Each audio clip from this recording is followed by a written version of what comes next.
Joe Bonamassa. What makes a guitarist unforgettable? Is it speed, fame, the number of records sold? Or is it something deeper, something you can't measure, but you feel every time they hit a note? That's the question one of today's greatest bluesmen has been chasing his entire life. He doesn't care about charts or headlines. He doesn't follow trends. He follows tone, the kind of tone that can stop you in your tracks, the kind you never forget. And the 5 guitarists we're about to talk about? They're the ones who rewired his brain and shaped his entire journey. Let's start with a player whose notes felt more like brushstrokes than sound. Eric Johnson. Some guitarists play riffs. Eric Johnson paints colors.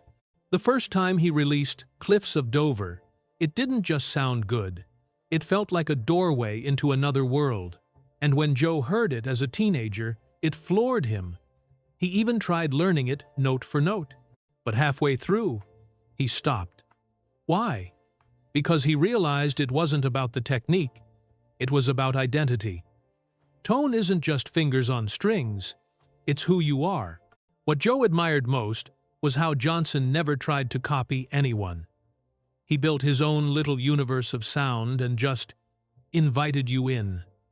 Every note mattered, even the silence between them. That's what taught Joe restraint. That's why his own solos don't just explode, they breathe. And here's the thing. Johnson wasn't flashy on stage. He barely moved. But his guitar sounded massive, like he had a whole studio inside his fingertips. Gentle, but unstoppable. If you ask Joe what perfect tone sounds like, he'd say, just listen to Eric Johnson. But from technical perfection, we move to pure, raw danger. Stevie Ray Vaughan. Before Joe ever set foot on stage, Stevie Ray Vaughan had already lit the path. Joe didn't just listen to Texas Flood, he lived in it.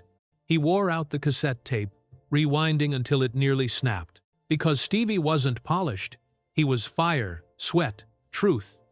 Joe once said, Stevie made the blues dangerous again. And he was right. Stevie didn't play to be clean. He played like every bend was pulling him through the flames. That's why when Joe tried learning Scuttle Button at age 11, it nearly broke him. The notes were fine, but the feel? That's where the magic was hiding. Stevie slowed time down. He didn't play licks. He played full sentences, complete thoughts. And that changed Joe forever. Because it taught him something no metronome could. Groove isn't timing.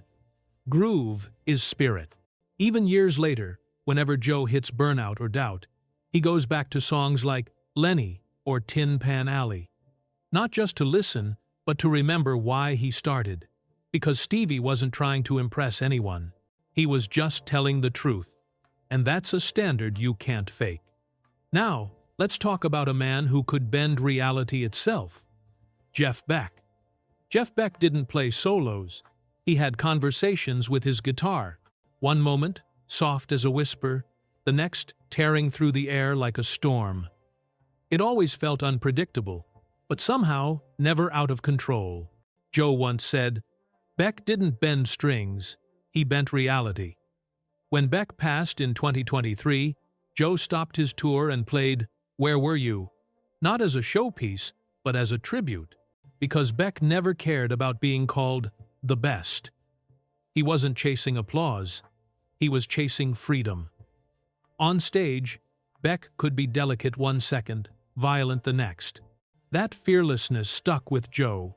It taught him not to just repeat himself, not to play it safe, because Beck never stood still. He never played for the crowd. He played for the moment. That's why Joe always says Beck wasn't the most influential guitarist. He was the most important to listen to. Because once you hear him, you can't stop chasing that kind of honesty. But now, let's shine light on someone most people don't even know, Danny Gatton. They called him the Humbler, and trust me, he earned it. Danny Gatton wasn't famous, but among guitarists, he was a myth. He could rip through jazz, country, blues, and rockabilly like it was nothing. He didn't blend genres, he made them talk to each other. Joe first heard him on a bootleg tape as a kid. He thought it had to be fake. But it wasn't. Gatton's right hand was a machine, his touch almost inhuman. Joe tried copying his licks for 6 months. He nailed the notes, but the soul? That part couldn't be copied. And maybe that's why Danny's story is so haunting. He never chased stardom. The industry didn't know where to place him, too technical for blues, too humble for rock. So he played small bar gigs, worked in garages, and eventually he stopped altogether. In 1994, he took his own life. Joe never forgot him. To this day, he covers Gatton's songs, talks about him on stage, tells young players to look him up. Because Gatton is a reminder, genius doesn't always get the spotlight. And sometimes, the loudest voices in music are the ones we never heard in time. And finally, the man who shaped Joe's soul more than anyone else. B.B. King. This isn't just admiration, this is family. Joe first met B.B. King when he was only 12 years old. He was nervous, wearing a blazer too big for him. But when B.B. invited him on stage, the fear disappeared. In that moment, Joe learned the most important lesson of his life. You don't need to be loud to be heard. Over the years, Joe toured with B more than 20 times. Night after night, he watched a master say more with 2 notes than most players could with 100. He saw how King let the silence breathe, how he turned restraint into power. But it wasn't just the music. It was the man. B.B.'s laughter backstage, his encouragement, his quiet confidence. Those things shaped Joe as much as any solo. When B.B. passed in 2015, Joe didn't just post a payable solo tribute. He dedicated an entire tour to him. Because for Joe, this wasn't just a hero.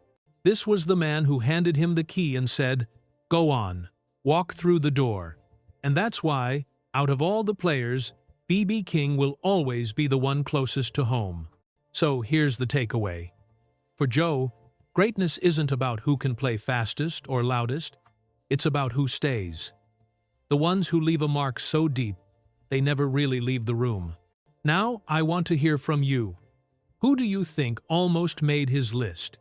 Who's that one guitarist that, for you, can say more in a single note than most can in an entire solo? Drop it in the comments. And hey, if you love stories about the players who shaped the sound of generations, you already know what to do. Hit like, subscribe, and stick around. Because the guitar may have 6 strings, but the stories? They're endless.